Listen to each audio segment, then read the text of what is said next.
So let's say you're trying to sort a list in programming and you don't know any of the values and you have to check them to find out which goes where.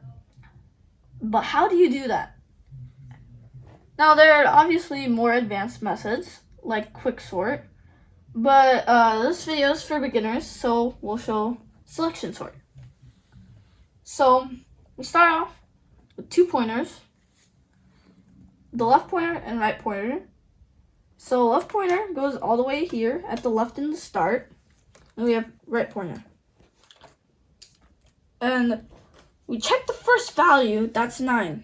Now this pointer is going to store the value 9.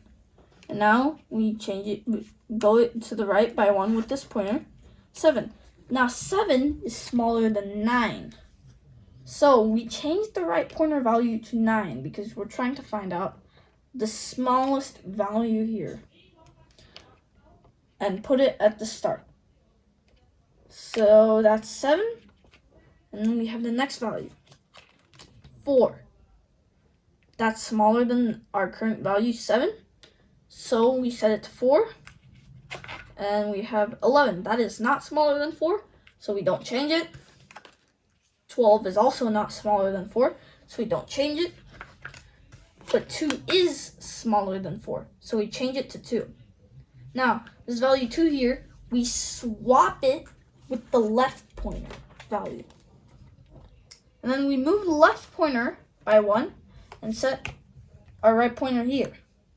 So we check. 7 is our new right pointer value. 4 is smaller than 7, so the new value is 4. 11 is bigger than 4. 12 is also bigger. 9 is also bigger. So 7 and 4 are going to swap because they're left pointer and right pointer. And now we change the left pointer by 1.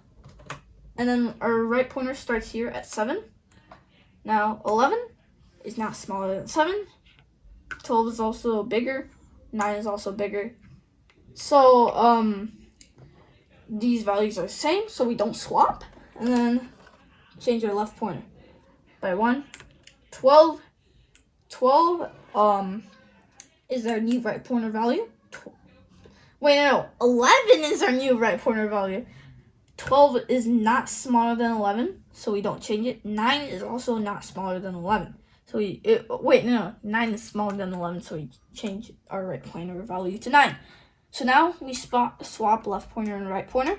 So 11 and 9 swap. Then move our left pointer by 1. 12 is our new right pointer value.